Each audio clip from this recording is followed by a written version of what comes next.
Bonjour, merci d'être là aujourd'hui pour le webinaire sur les habitats alternatifs et inclusifs pour les seniors, de nouvelles solutions entre le domicile et l'EHPAD. Donc aujourd'hui, on accueille Sophie Buffard, qui est chargée de mission au labo Habitat Inclusif des Écosolis de Nantes, et Elisabeth Artaud du Gérontopole Pays de la Loire, qui introduira et animera la période de questions. Et moi-même, je suis Jocelyne Guillon du Magogie et la créatrice de ce projet, les tutonomies pour soutenir les aidants. Donc rapidement, les tutonomies, comme vous le savez, c'est une web-série disponible sur YouTube gratuitement pour soutenir les aidants auprès d'un proche en perte d'autonomie. Et ce projet est réalisé depuis 2019 avec des experts du médico-social et c'est soutenu par Malakoff Humanis pour la partie des tutoriels. Et puis depuis 2021, on fait des webinaires mensuels pour ouvrir un espace d'échange et traiter d'autres sujets sur le bien vieillir. C'est soutenu par la CARSAT Pays de la Loire et c'est toujours avec l'expertise des professionnels et du Gérontopole Pays de la Loire. Bonjour à tous, merci de vous intéresser à cette thématique. Quel que soit notre âge, avoir un toit sur notre tête et s'y sentir bien, ça fait partie de nos besoins primaires, premiers. Et donc au fil de notre vie, notre lieu d'habitation, qu'on le loue ou qu'on ait réussi à l'acquérir à un moment ou un autre, ce lieu d'habitation, il va correspondre plus ou moins à nos situations de vie, à nos besoins très concrets de loger une personne, puis peut-être deux, puis peut-être plus, et de nouveau, peut-être que deux personnes, et peut-être qu'une. Ou peut-être que pour certains d'entre nous, le logement n'accueillera qu'une seule personne tout au long de cette vie, mais il y a cette question quand même de modularité du contenant par rapport au nombre de personnes qui vont venir y vivre. Mais un logement, c'est aussi se sentir en sécurité, au calme, et en même temps relié aux autres, parce qu'on a besoin d'avoir cette possibilité de sortir de son logement pour se rendre sur son lieu d'école, de travail, trouver à proximité de quoi faire ses courses ou participer à des loisirs. Donc pour toutes ces raisons, l'habitat, c'est un thème très concret qui va venir aussi nous poser des questions au fur et à mesure de notre vie et au moment du vieillissement. Depuis quelques années, il y a des propositions d'habitat alternatif au domicile traditionnel, entre guillemets, ou au domicile un peu historique. Quand je dis domicile traditionnel, c'est une famille, un foyer, un domicile, que ce soit dans le diffus ou dans le collectif. Donc, depuis quelques années, il y a des propositions un peu alternatives qui se déploient. Donc, c'est l'objet de ce webinaire que de les aborder. Donc, de quoi parle-t-on? Et pour nous éclairer, je laisse la parole à Sophie Buffard. Merci beaucoup Elisabeth pour cette introduction et merci Jocelyne pour cette invitation. Donc Sophie Buffard, effectivement, je suis chargée de mission au labo Habitat Inclusif des Écosolis. Du coup, je vais pouvoir me lancer dans la présentation peut-être rapide, mais pour vous dire aussi d'où je viens. Comme je disais, je suis chargée de mission au labo Habitat Inclusif des Écosolis. Vous dire que les Écosolis, donc c'est une association qui a pour objectif de promouvoir et développer l'économie sociale et solidaire en Loire-Atlantique. Donc pour ça, on met en place des événements grand public, on appelle ça. Les événements grand public, plutôt sur la place nantaise, où donc on a un festival de réemploi annuel qui est le festival Demain. L'idée, c'est de mettre en visibilité justement les acteurs de l'ESS sur le réemploi, mais on a aussi par exemple l'autre marché de Noël qui est un marché alternatif et qui permet de promouvoir auprès du grand public ce que permet l'économie sociale et solidaire. Les Écosolis proposent aussi de l'accompagnement de porteurs de projets, donc des porteurs de projets vraiment toutes thématiques. Et puis, les Écosolis travaillent aussi sur l'étude des besoins, alors à la fois de filières d'activité, mais aussi des besoins sociaux qui émergent sur un territoire, et donc avec l'idée de pouvoir questionner quelle activité on pourrait mettre en place pour répondre à ce besoin. Et puis, effectivement, les Écosolis proposent aussi de la formation. Voilà pour vous donner un peu brièvement ce que font les Écosolis. Mais alors, du coup, on peut se demander, l'économie sociale et solidaire, qu'est-ce que c'est exactement? Peut-être juste se dire que l'économie sociale et solidaire, ça regroupe en fait toutes les entreprises et toutes les structures qui exercent une activité économique et qui vont intégrer des principes de solidarité, d'équité, d'utilité sociale. Donc ça va passer finalement par un mode de gouvernance et de prise de décision qui va être plus démocratique que dans le secteur privé à but lucratif. Ça va être aussi les bénéfices de l'activité qui vont être réinjectés dans le projet et non versés aux actionnaires. Et puis une troisième modalité, c'est que c'est une activité qui va vraiment être au service d'un projet collectif. Donc, se dire que l'économie sociale et solidaire, ça représente 14% des emplois créés en France, donc au travers de plus de 220 000 structures. Et voilà, on sait que ces chiffres, ils sont en constante augmentation. Et puis, peut-être vous dire que quand on parle d'économie sociale et solidaire, ça va être toutes les structures type association, coopérative, mutuelle, fondation et certaines sociétés commerciales. Mais on voit bien que le secteur associatif, c'est le plus représentatif dans l'économie sociale et solidaire. Puis aussi se dire que l'économie sociale et solidaire est régie par une loi, celle du 31 juillet 2014, qui va venir justement définir les règles de gouvernance ainsi que les modes de financement de ces structures de l'économie sociale et solidaire. Une fois qu'on a dit ça, on va pouvoir faire un petit focus sur le labo Habitat Inclusif qui est porté par l'association Les Écosolis.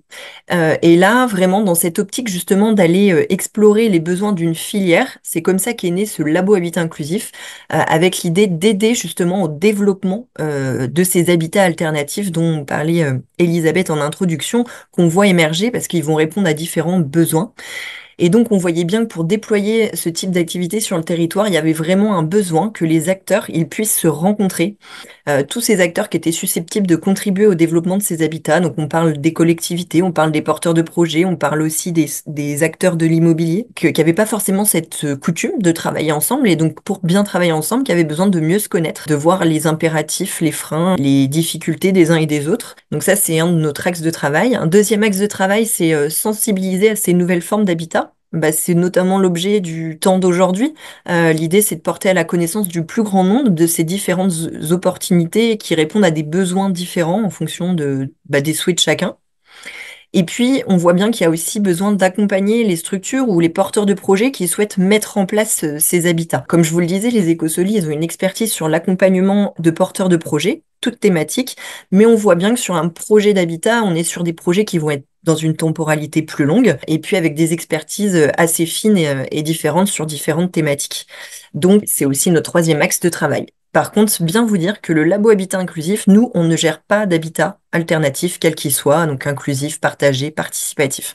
On est bien là juste dans l'accompagnement des acteurs du territoire. Mais je vais pouvoir vous renvoyer vers des structures qui portent elles-mêmes des habitats et que vous pourrez solliciter pour vous, pour un proche. Donc ceci étant dit, c'est peut-être intéressant de revenir sur la notion d'habiter. Donc Elisabeth, tu as pu nous en dire quelques mots en introduction, mais peut-être que se dire que habiter, ça renvoie pas uniquement au fait de se loger. Si on reprend la définition du sociologue Jean-Luc Charlot, ça répond vraiment à 4 fonctions. Habiter, c'est l'environnement finalement paysager et social. Donc c'est-à-dire c'est ce que l'on aurait envie de voir de sa fenêtre ou en sortant de chez soi, de quels équipements, espaces publics, de quels commerces et services on souhaite voir à proximité de son chez-soi.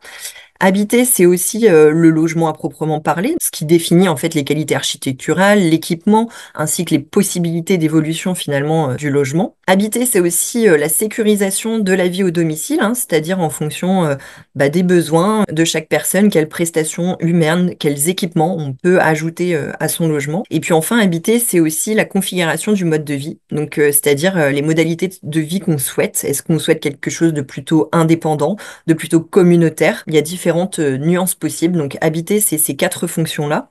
Et puis, il faut ajouter aussi une notion un peu plus subjective qui est le chez-soi, qui lui va recouvrir finalement 3 grandes dimensions. Donc, le sentiment d'intimité, notamment au travers l'appropriation que l'on se fait des espaces du chez-soi. Le sentiment de sécurité, notamment en lien avec la possibilité de choisir qui entre, qui sort de chez-soi. Et puis, ça va impliquer aussi une 3e dimension qui est la maîtrise de son temps, c'est-à-dire la possibilité de déterminer l'organisation quotidienne de son temps. Donc finalement, chez soi, c'est un espace qui va permettre de se construire en tant que citoyen et en tant qu'individualité. On voit bien du coup qu'il y a tout un panorama d'habitat qui s'ouvre aux personnes âgées, aux personnes en situation de handicap pour répondre aux besoins, aux attentes qui vont être différentes. Et donc les réponses, elles peuvent être vraiment variées selon le moment de la vie aussi. Et puis l'éventail des solutions n'a fait que s'élargir quand même, on peut le remarquer depuis ces dernières années. Donc il importe quand même d'avoir quelques repères pour bien comprendre, différencier, bien être orienté vers la diversité de ces modèles-là.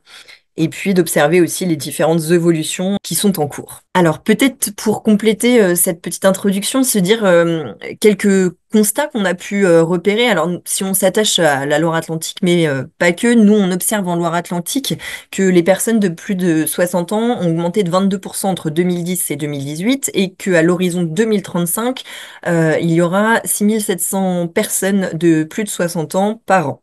Donc on voit bien que il y a un intérêt à penser à la réponse aux besoins de ce public vieillissant. Se dire aussi des constats qu'on peut entendre, alors là c'est plus à l'échelle de la France, hein, mais que les Français préféreraient vivre chez eux plutôt qu'en maison de retraite et qu'on on se saisirait de l'EHPAD plutôt vraiment en dernier recours quand une situation est fragilisée. Donc face à ce constat-là aussi, un autre constat qui va être en 2021, en France, 7% des personnes de plus de 60 ans ou plus vivent à leur domicile et sont en perte d'autonomie. Donc encore un autre constat. Ça pose la question du coup de l'adaptation du domicile, des domiciles qui vont peut-être être trop grands pour des personnes seules à certains moments, et c'est à mettre aussi en relation avec ce contexte de tension immobilière, de pénurie de logement. Comment face à ces différents constats, on essaie de donner des réponses appropriées. Et puis peut-être un dernier constat qui est en moyenne 38% des personnes de plus de 60 ans vivent seules en 2021. Donc il y a aussi cette question, comment on rompt l'isolement. Il y avait une autre étude aussi qui avait été faite, une petite enquête dans le 44 en 2015, sur l'ensemble des propriétaires et des locataires qui souhaitaient rester dans leur logement. Il y a quand même la moitié qui était prêt finalement à quitter leur logement pour un logement plus adapté. Donc on voit bien effectivement que voilà, ces différents constats poussent en tout cas à réfléchir à d'autres formes de logement. Et donc on arrive justement à cette diversité de chez soi. Depuis plusieurs années, donc il y a différentes formules qui se sont développées sous différentes appellations assez variées. Donc comme on le disait tout à l'heure, habitat partagé, regroupé, alternatif, intergénérationnel, diffus. Et en fait, ces formules, elles vont permettre la vie au domicile dans un logement autonome avec la mise en place d'adaptations et voire de vie collective sur certains points. Qu'est-ce que j'ai envie de partager ou non.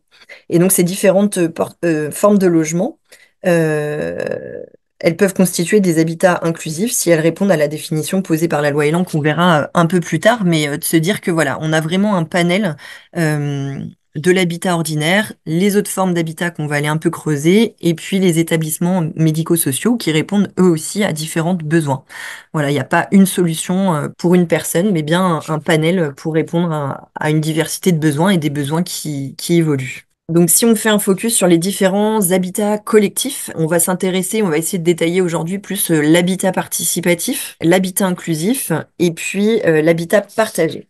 Quand on parle d'habitat participatif, on est vraiment sur l'habitat qui va être construit avec les citoyens eux-mêmes qui y vivront. L'habitat participatif, il peut être intergénérationnel, il peut être senior, enfin voilà, ça c'est au choix et à la volonté des habitants. Dans l'habitat inclusif, là, la particularité, c'est qu'il va être construit par des collectivités, des promoteurs privés ou sociaux ou des associations. Et puis, il va accueillir des publics plus ou moins dépendants, seniors ou personnes en situation de handicap. Et puis l'habitat partagé, lui, il va être construit par les mêmes que l'habitat inclusif, donc les collectivités, des promoteurs privés ou sociaux, des associations.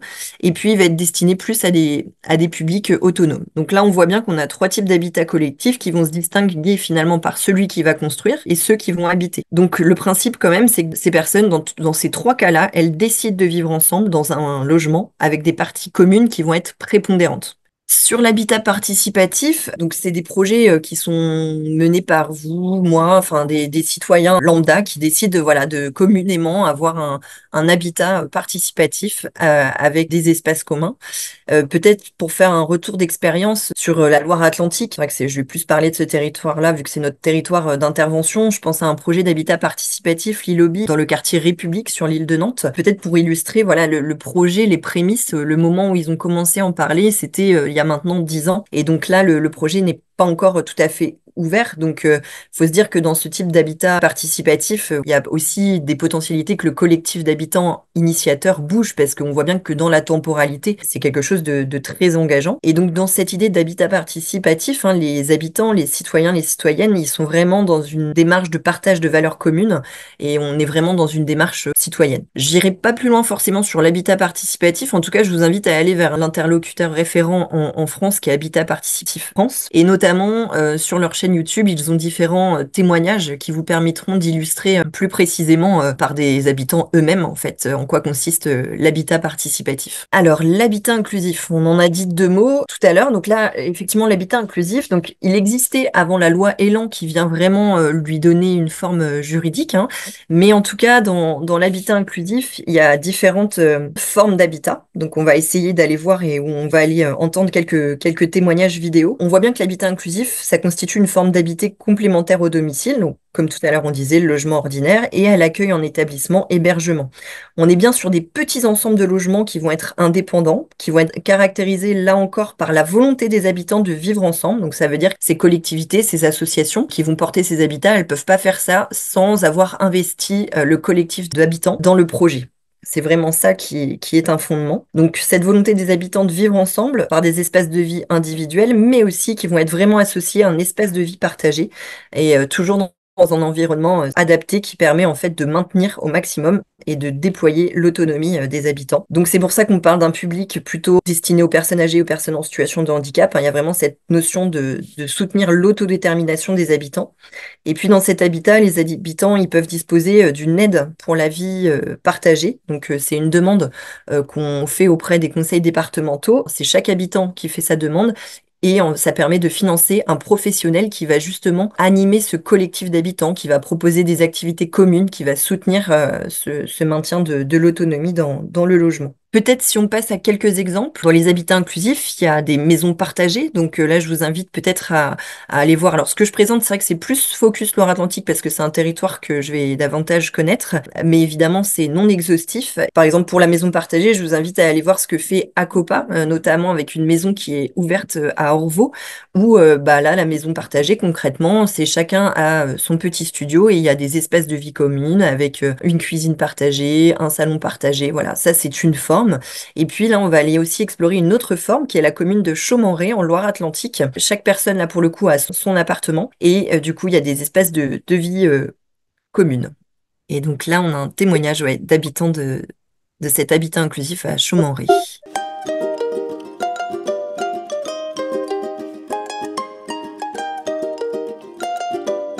L'objectif premier était de réunir dans un seul et même lieu des personnes en situation de dépendance liées à leur vieillissement, dans l'idée de rompre l'isolement pour leur permettre de communiquer entre eux et de faire vivre une vie de cité, un petit peu un village senior. Donc l'objectif de l'opération était de créer des logements pour les seniors, proches du centre-ville, avec des loyers abordables et une salle de vie commune pour partager les moments conviviaux. Le rôle du CISN Résidence Locative était d'accompagner la commune sur la réalisation de l'opération, de recenser les besoins, mais également de nous accompagner sur le montage financier, administratif, sur toute la conception de l'opération, jusqu'à la livraison des logements et de la salle commune. Pour mon handicap, c'est bien, très bien même. Où j'étais avant, il y avait une salle de bain avec une grande marche, je ne pouvais pas. Tandis que là, j'ai la douche quand même. Ça, c'est appréciable. C'est la première chose que j'ai fait en arrivant ici, prendre la douche.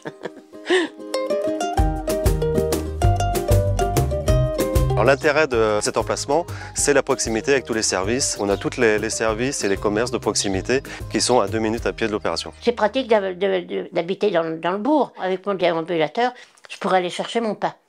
Voilà. Parce que c'est pas loin. On a acté le recrutement d'un animateur senior. Par exemple, on a la pause café du mercredi matin, de la sophrologie le jeudi après-midi. L'objectif premier qui était de créer du lien social fonctionne vraiment très très bien. On a quand même des locataires qui sont là depuis le début. Donc ça montre aussi à quel point le fait d'avoir du lien social, ça permet d'être mieux dans son logement et donc mieux dans sa vie de tous les jours. Où j'étais avant, je parlais à personne, déjà une. Moi qui suis plutôt... Et là, je vois tout le monde, et puis je suis bien avec tout le monde. Une ambiance amicale, c'est même familiale, je dirais. Je suis bien entourée.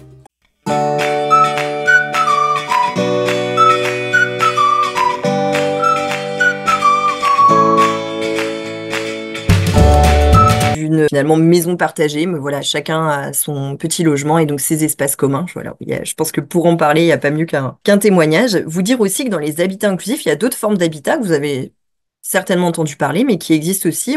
Il y a aussi ces résidences intergénérationnelles. On va être un peu dans le même esprit, sauf comme le nom l'indique, intergénérationnel, on va avoir des générations mixtes et avec l'idée de pouvoir créer des temps collectifs, toujours au travers un local partagé, des temps forts, des temps de connaissance, des temps de vivre ensemble finalement. Donc la résidence intergénérationnelle, j'ai pas forcément de témoignages sur la Loire-Atlantique, mais sachez que sur Pornic, il y a une résidence intergénérationnelle portée par Réciprocité qui va s'ouvrir en septembre prochain. Et puis on a aussi trouvé un témoignage d'une autre résidence intergénérationnelle en France, donc qui permet aussi d'aller illustrer un peu plus en détail ce type d'habitat. Et puis pour passer à un autre type d'habitat, on a aussi la colocation senior. Et donc là, je vous donnerai comme exemple non exhaustif, mais en tout cas en Loire-Atlantique, il y a Lokiora qui travaille cette question des colocations seniors. Donc là, contrairement à Acopa que j'ai pu décrire brièvement tout à l'heure, on est vraiment dans une maison, chacun a sa petite sudette, mais on partage la cuisine, le salon, voilà, des espaces communs assez grands. Donc c'est Acopa qui porte le bâti.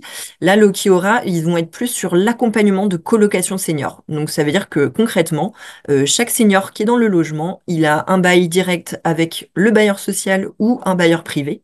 Et puis, à côté de ça, l'association Lokiora va proposer un accompagnement de la colocation. Et en amont, effectivement, ils ont des ateliers justement pour aller travailler avec le collectif. Est-ce que si on met ce collectif-là ensemble, ça va bien se passer? Ce que je vous propose pour illustrer ce qu'est la colocation senior, c'est là aussi d'aller regarder un témoignage. Et pareil, on vous en a mis d'autres de côté que vous pourrez regarder suite au webinaire. Ça faisait longtemps que je voulais habiter avec d'autres gens. Et un jour, je me suis dit, bon, il faut que je commence par quelque chose. Et je voulais aussi partager machine à laver, cuisine et tout. Je trouvais ça ridicule que chacun des petites personnes seules, une machine à laver, une télé et toutes ces affaires. Et j'ai trouvé par des amis aussi Lokiora. Et j'ai commencé les ateliers et voilà, je me suis inscrite. Avant de venir ici, j'étais dans une maison de retraite. C'était pas du tout mon feeling. Moi, j'étais déjà en location dans une petite maison et ma propriétaire m'a annoncé qu'elle reprenait son bien. Donc, j'étais obligé de chercher quelque chose d'autre pour me loger. Et quand je suis arrivé pour la formation, parce que c'était des réunions qui nous préparaient à la colocation, j'ai senti tout de suite que c'était ça, que ça allait marcher, que j'avais enfin atteint mon objectif pour me loger un peu différemment. Une fois que j'avais décidé, j'y allais de toute façon. Je n'allais pas revenir en arrière parce qu'au début, il y a beaucoup d'incertitudes financières et autres. Mais j'ai tout de suite senti qu'on serait soutenu par l'Okiora. Et heureusement qu'Anne-Laure était là pour m'aider à me défaire des assurances, enfin tout ce qui est gestion, comment on dit, gestion des documents personnels.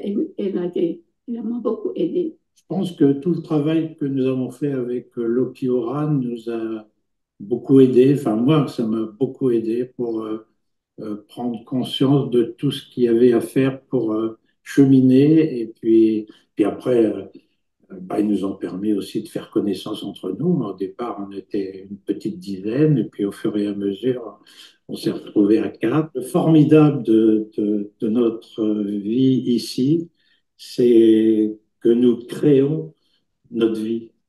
Voilà pour le témoignage plus d'une colocation senior qui va être accompagnée justement par une association qui va vraiment accompagner les relations, la mise en place du collectif. C'est aussi une association qui va travailler à la sensibilisation auprès de ces nouvelles formes d'habitat. Donc là, finalement, on voit que dans l'habitat inclusif, déjà, il y a différentes formes d'habitat différents. Peut-être que on peut aussi aller voir une autre forme d'habitat. On va plus l'appeler habitat partagé. Et donc, on va prendre l'exemple de la colocation intergénérationnelle cette fois. Donc, vous en avez sûrement entendu parler.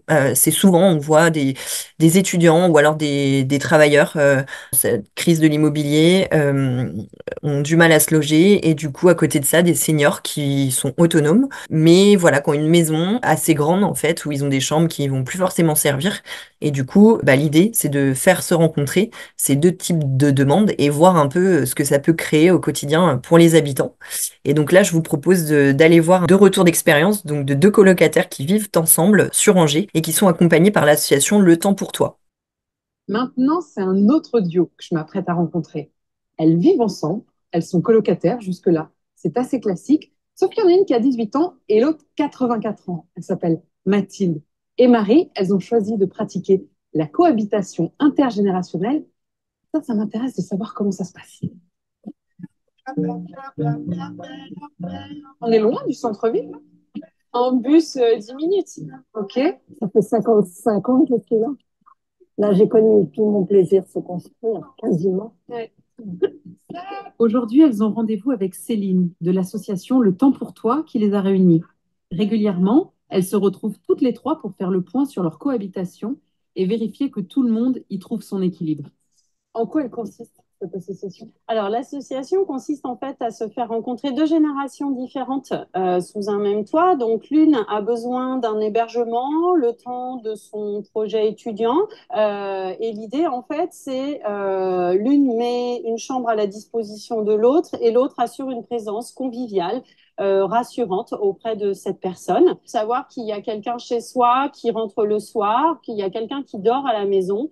Eh ben, on se sent bien et c'est plutôt sympa en fait de pouvoir partager son quotidien. Ouais, ça crée du lien et on en a besoin, quoi. Tout à fait, voilà, exactement. Et vous avez beaucoup de demandes, il y a beaucoup d'étudiants? Alors, sur Angers, on a énormément de demandes, puisque la tension du logement est une réalité. On a 50% de nos hébergés, en fait, qui renouvellent, là, depuis 2 ans, leur cohabitation avec le même hébergeur. Donc, c'est plutôt chouette parce que les duos, voilà, ça fonctionne. Mais pour le coup, on est prêt à accueillir de nouveaux hébergeurs sans problème. Je propose qu'on aille se mettre à l'abri, mesdames. What a difference a day made. 24 little hours. Allez-y. What the sun and the flowers. Bon, alors mon petit gâteau. Mathilde aime bien ça, alors. Where there used to be rain. Je peux rentrer? Oh, mais c'est rangé! T'avais peur, hein? Mais elle est très bien rangée, ta chambre. C'est chouette! Ouais, tu donnes. Oui, tout et le là, jardin. c'est très bien. Tout ce qu'il faut pour une vie d'étudiante. Oui. Ouais. Je vois que ça révise. Tu fais quoi comme étude? Moi, je suis en biologie. Là, je rentre en 3e année. Et là, j'en profite parce que Marie n'est pas avec nous. Comment ça se passe, en fait, cette cohabitation? En vrai, c'est génial. Moi, j'aime C'est vrai? beaucoup. Oui, parce qu'en fait, du coup, là, si je veux être toute seule, je suis ici. Et si je veux passer du temps avec quelqu'un, je monte et puis on partage des moments ensemble, on mange ensemble, on fait des petits jeux de société. Est-ce que toi, tu sors? Est-ce que tu as une vie d'étudiant? Enfin, je sais pas, une vie un peu nocturne? J'imagine que tu as des on amis. sort quand même, ouais. D'accord.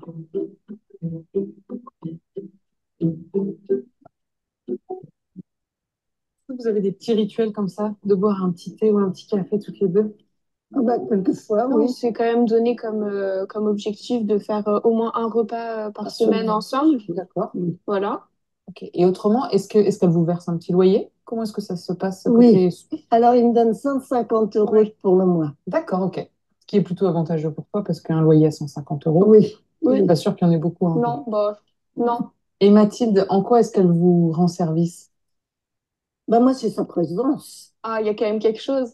C'est quoi? Le téléphone. Ah oui? Ah oui, le téléphone. Ah oui, parce que je suis nulle dans tous les nouveaux. Ah, vous avez un smartphone. Oui, elle en a un depuis l'année dernière. Oui.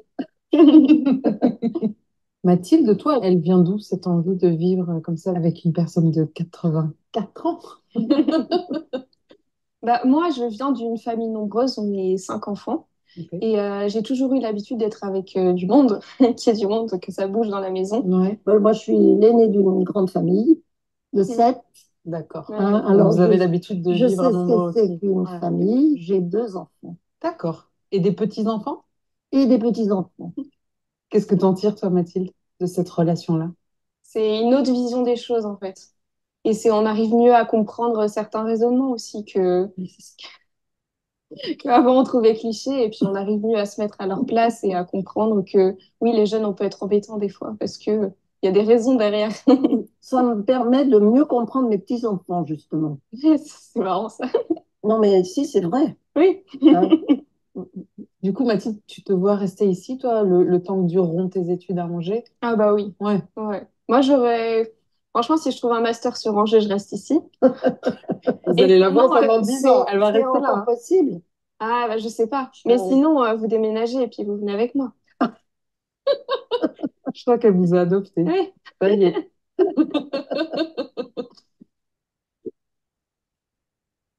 Et comme souvent chez Marie et Mathilde, la journée se termine autour d'un jeu de société auquel je participe volontiers. Allez, c'est parti. Ah, joli. Voilà la dernière illustration, témoignage qu'on voulait vous présenter. Alors, j'espère que, en tout cas, ça vous a un peu donné de la visibilité sur, c'est quelque chose de non exhaustif, mais voilà, sur le panel de l'évolution des formes d'habitat. Ça va vous donner envie d'aller creuser et peut-être pour les professionnels que ça vous permette d'avoir des ressources, en fait, des témoignages concrets, en fait, à diffuser aussi auprès des aidants et personnes potentiellement intéressées par ces formes d'habitat. Peut-être une dernière remarque avant de passer aux questions. On voit bien que ces formes d'habitat, quand même, elles suscitent la curiosité, notamment du public plutôt senior. Mais on voit bien qu'entre la curiosité et passer le pas, voilà, c'est quelque chose parfois qui est encore un peu compliqué. Donc nous, on essaie aussi au sein du labo Habitat Inclusif de pouvoir aller questionner et vraiment comprendre qu'est-ce qui fonctionne le mieux finalement pour valoriser ces offres, qu'est-ce qui fait encore blocage. Et du coup, bah, c'est là aussi où on est intéressé pour avoir vos retours là par rapport aussi déjà à ce webinaire-là. Est-ce qu'il y a des choses qui vous ont convaincu? Est-ce que vous avez découvert des choses? Quel est le meilleur moyen pour vous de valoriser en fait ces nouvelles offres? Voilà, ce que je dirais plutôt en conclusion. Merci à vous pour votre participation. Merci pour l'animation, Sophie et Elisabeth. C'était très intéressant. Je vous souhaite une très belle journée. Merci, à bientôt. Merci à vous. À bientôt. Au revoir, merci.